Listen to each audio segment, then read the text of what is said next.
కలియుగ వైకుంఠంగా భావించే తిరుమల క్షేత్రం ఆధ్యాత్మికతతో పాటు ఆహ్లాదకరమైన వాతావరణానికి మారుపేరు. అయితే ఏటేటా పెరుగుతున్న భక్తుల రద్దీకి అనుగుణంగా జరుగుతున్న మార్పులు ఇప్పుడు ప్రకృతిపై ప్రభావం చూపుతున్నాయి. ఒకప్పుడు వేసవిలోనూ 32 డిగ్రీలు మించని ఉష్ణోగ్రతలు నేడు ఏకంగా 40 డిగ్రీలకు చేరుకోవడం ఆందోళన కలిగిస్తోంది. వసతి గృహాల నిర్మాణం కోసం చెట్లు తొలగించడం, కొండంతటా సిమెంట్ రోడ్లు వేయడం వల్ల భూగర్భంలోకి నీరింకే మార్గం లేక వాతావరణం వేడెక్కుతోంది. గాలిలో తేమ శాతం 60 నుండి 20% పడిపోవడంతో చల్లని గాలుల స్థానంలో వడగాల్పులు వీస్తున్నాయి. ఫిబ్రవరిలో రథసప్తమి ముగిసిన నాటి నుంచే మొదలైన ఎండల తీవ్రత ప్రస్తుతం భక్తులను ఉక్కిరిబిక్కిరి చేస్తోంది.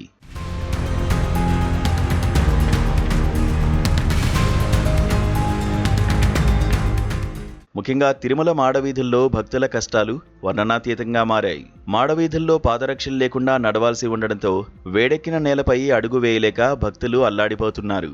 ఎండ తీవ్రతకు కాళ్లు కాలుతుండడంతో చిన్నారులు, వృద్ధులు తీవ్ర ఇబ్బందులు పడుతున్నారు. దీన్ని దృష్టిలో ఉంచుకుని టీటీడీ యంత్రాంగం యుద్ధ ప్రాతిపదికన చర్యలు చేపట్టింది. మాడవీధుల్లో ఎండ తీవ్రతను తగ్గించే సన్ ప్రూఫ్ పెయింటింగ్ వేయడంతో పాటు భక్తులు నీడలో విశ్రాంతి తీసుకునేందుకు జర్మన్ షెడ్లను ఏర్పాటు చేశారు.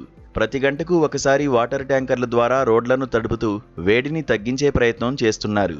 అయినప్పటికీ ఎండ తీవ్రతకు ఆ నీరు క్షణాల్లో ఆవిరైపోతుండటంతో భక్తుల కష్టాలు కొనసాగుతూనే ఉన్నాయి.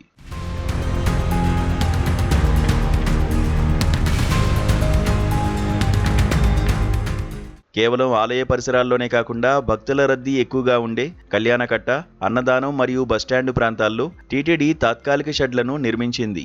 ఆలయ ముఖద్వారం వద్ద నుంచి బయటకొచ్చే భక్తుల కాళ్లు కాలిపోకుండా ఉండేందుకు రక్షణ చాపలను ఏర్పాటు చేశారు. రానున్న రోజుల్లో ఉష్ణోగ్రతలు మరింత పెరిగే అవకాశం ఉందన్న వాతావరణ శాఖ హెచ్చరికలతో టీటీడీ అధికారులు మరింత అప్రమత్తమయ్యారు. భక్తులకు తాగునీరు, మజ్జిగ సౌకర్యాలను మెరుగుపరుస్తూ ఎండ దెబ్బ తగలకుండా జాగ్రత్తలు తీసుకుంటున్నారు. ఏదేమైనా ప్రకృతి ఒడిలో ప్రశాంతతను వెతుక్కునే భక్తులకు ఈ ఏడాది వేసవి సవాల్గా మారింది.